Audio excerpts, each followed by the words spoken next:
E aí, pessoal, tudo bem? Eu trouxe hoje uma reflexão, na verdade, para a gente poder pensar aqui juntos, né, sobre o livro Caminho, Verdade e Vida. E me chamou muita atenção o título, Aproveitemos. Emmanuel, ele sempre convida a gente, né, a refletir, e dessas reflexões a gente tira muito proveito, muito ensinamento. Inclusive essa questão do aproveitamento do tempo, que é o que ele vai falar pra gente do texto. Eu lembro de um comentário, né, que fizeram a respeito do Emmanuel. Perguntaram para ele como ele conseguia fazer tanta coisa no mundo espiritual, como ele aproveitava tanto, né? Porque a gente sabe que o trabalho é intenso. Então ele falou que simplesmente ele aproveita os minutos, ou seja, a bênção dos minutos. Né? E a gente pensa em quantidade, em volume, né? A gente pensa muitas vezes até para a próxima encarnação que a gente vai aproveitar melhor. Então eu fiquei muito pensativa em relação a esse estudo e eu achei ele muito bacana. Então só o título já dá para a gente refletir bastante. Aproveitemos, como nós temos aproveitado. E aí, nesses livros, né, da coleção Fonte Viva, o Emmanuel, ele sempre traz um versículo para a gente poder refletir. E esse tá em Marcos, se não me engano. Lucas. Ele tá em Lucas, né, bem no finalzinho já, quando tá indo para o final, o momento da crucificação de Jesus. E aí ele fala assim, e destas coisas sois vós testemunhas. Então, a gente sabe, né, que no caso ali ele estava falando para todos aqueles que tiveram a oportunidade de acompanhá-lo. Mas hoje em dia também a gente é testemunha.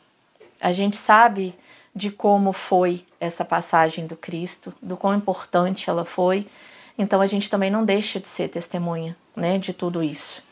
E muito interessante essa questão de compreender esse tesouro que a gente tem nas mãos, né?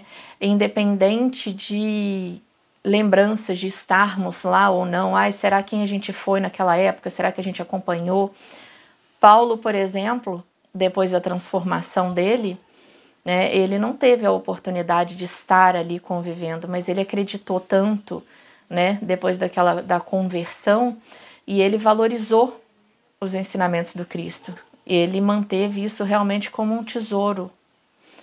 E uma das passagens, só para a gente poder pensar nessa questão da valorização do tesouro que a gente tem nas mãos com o ensinamento do Cristo, ele e Barnabé, numa caverna, pararam para descansar e chegaram, né, assaltantes, ladrões, né, para poder, estavam passando e eles conversando sobre o Cristo, falando do tesouro que eles tinham ali nas mãos, falando das maravilhas, do príncipe dos príncipes, né, que é Jesus, mas os ladrões escutaram o negócio pela metade, entraram e assaltaram eles. E aí eles falaram, né, a gente ouviu vocês falando de príncipes e de tesouros, eles confirmaram, não, com certeza, a gente está falando sim dos príncipes, do príncipe dos príncipes e do tesouro que ele deixou para nós. Ele tá, e a gente quer esse tesouro, onde está?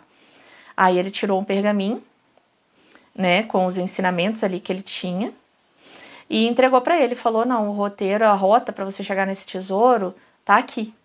E aí eles foram embora. E Barnabé ficou muito chateado. E aí uma das reflexões, se fôssemos nós, ficaríamos chateados por ter sido assaltados? Porque levaram o pão, a roupa, tudo que eles tinham ali, que era muito, muito, muito pouco, né? Era o mínimo do mínimo. E será que a gente ficaria chateado com isso? Mas Barnabé não ficou. Ele ficou chateado porque ele tinha entregue o pergaminho, os ensinamentos do Cristo, que para ele era o tesouro. E aí Paulo sorriu e falou assim, não, a gente ainda tem. Tirou de dentro do peito, né, de dentro da túnica, um outro pergaminho que tinha sido de Estevão e foi dado a ele por Pedro. E aí eles sorriram, ficaram felizes porque eles ainda tinham ali nas mãos e principalmente no coração os ensinamentos do Cristo. Então isso já traz para a gente, né, bastante significado nesse texto aí do Emmanuel, por conta do tempo, dos minutos, do aproveitamento e do quanto a gente tem entendido esses ensinamentos de Jesus, né? Porque Jesus, ele aproveitava o mínimo para produzir muito, e a gente precisa de muito para produzir pouco, o mínimo. Então isso acaba sendo um pouco contraditório, né, da nossa parte. E aí a gente fica bastante pensativo em relação a isso. Porque Jesus pegava todas as situações, por menores que elas parecessem para nós, para ele era muito. Era motivo e oportunidade de transformação.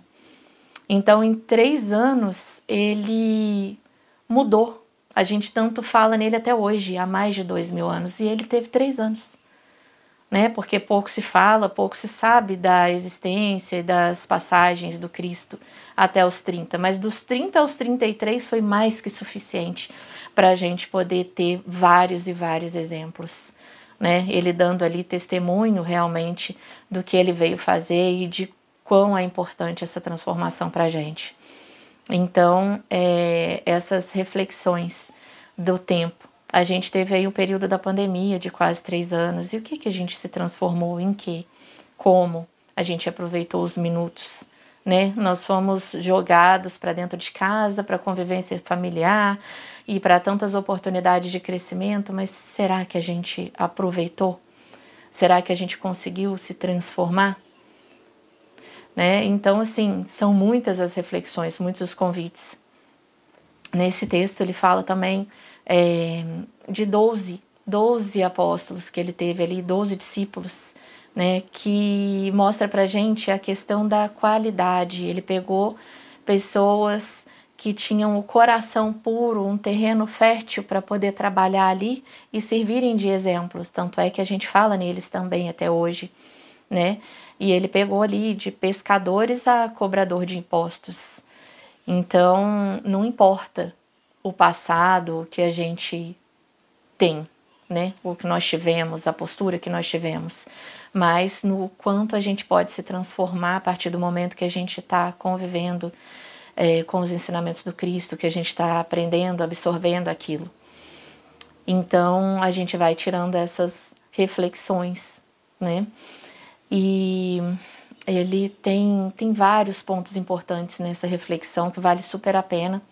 É o capítulo, não comentei, né? É o capítulo 161 do livro Caminho, Verdade e Vida. E eu gostei demais, foi dos estudos que eu mais gostei de ter a oportunidade de ler e de tentar refletir sobre ele, né, na Casa Espírita. Então, ele fala também da passagem da viúva, né, daquela passagem conhecida do óbolo da viúva, da postura dela quando foi ali, doou uma moedinha. E ele fala para os discípulos que estavam ali com ele acompanhando naquele momento que ela doou mais que todos os outros ali, porque ele presenciava muitos, né, fariseus, muitos homens importantes que iam ali doar aquilo que estava sobrando. E ela doou aquilo que ia fazer falta para ela, porque naquele contexto antigo, as mulheres eram já discriminadas, né? E principalmente por ser viúva. Era mais um ponto, porque além dela ser mulher, ela estava sozinha, né? Então ela não tinha ali uma renda. E ela precisava daquele dinheirinho, daquela moeda, mas ela foi lá e ofertou.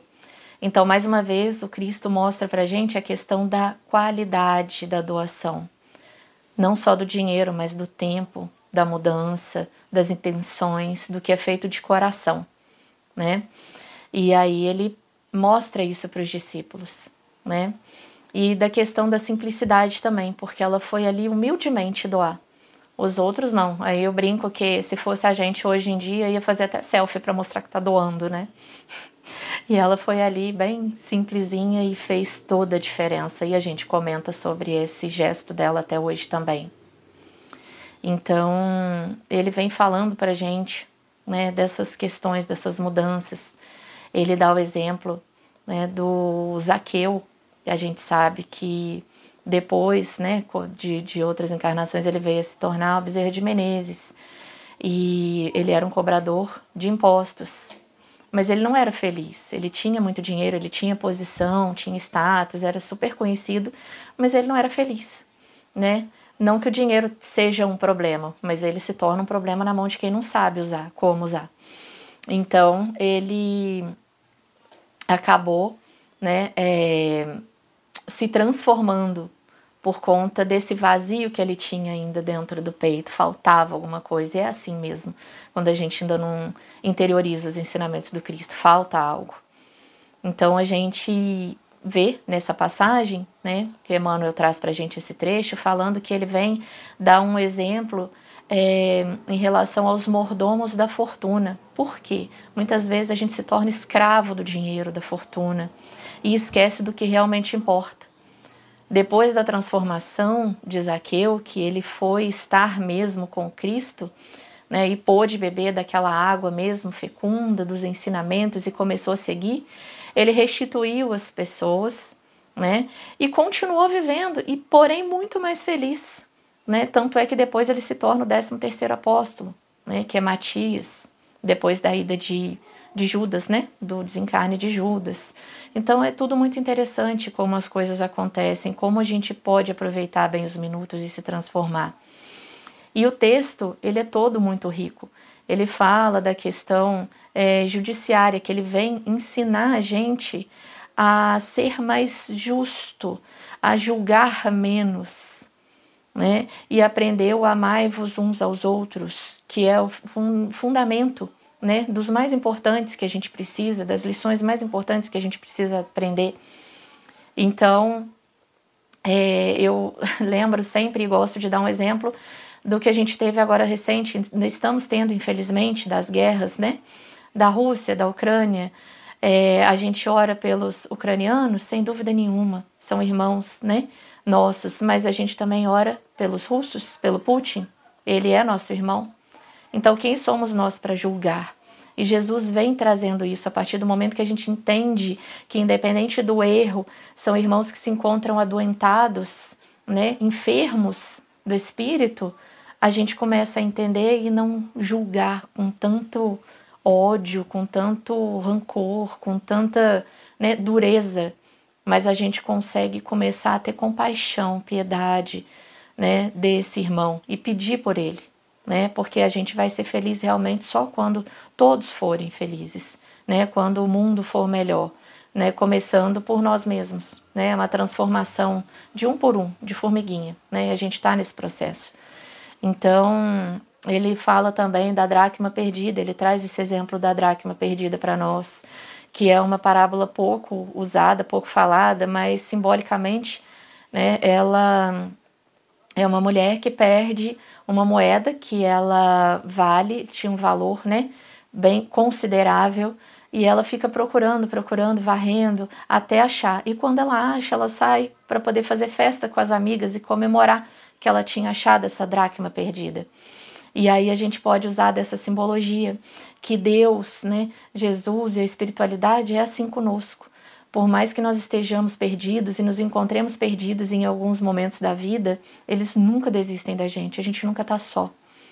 Então é linda essa questão, né, do tempo, do aproveitamento, das oportunidades, né? A gente poderia falar de tantos outros exemplos, da ovelha perdida, né, que foge uma, e aí enquanto Jesus não acha, o pastor não acha aquela ovelha, ele não volta. É assim o amor de Deus por nós, né? São assim as oportunidades que a gente tem de estar sempre recomeçando.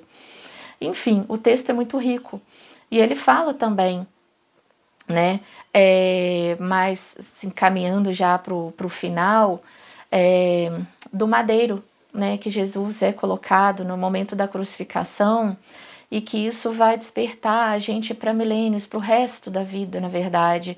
Nós vamos estar sempre falando no Cristo, né, na postura, no amor, né, o quão sublime é, o quão importante é os ensinamentos dele para nós e o quanto a gente pode se transformar, o quanto nós somos amados, privilegiados, por incrível que pareça a gente falar nisso, né?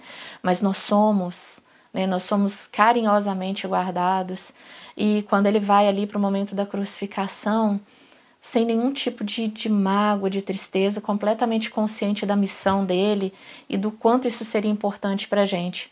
Mas o mais importante é a gente descrucificar Jesus, a gente não trazer só a importância da cruz, né, com ele colocado ali, mas a importância da gente tirar ele dali e trazer ele para dentro, interiorizar, para depois a gente exteriorizar os ensinamentos dele.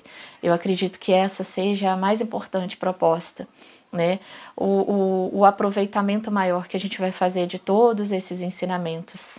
E aí ele sempre termina ali, né, esse texto, convidando a gente a uma reflexão. E nós, né, o que a gente tem feito das bagatelas, das mínimas coisas, das mínimas oportunidades, dos minutos que a gente tem tido nessa existência? Será que a gente tem feito algo de bom? Fica essa reflexão para mim e para você. Eu espero que tenha sido e seja sempre muito bom os seus minutos e muito bem aproveitados. Um beijo, fique com Deus.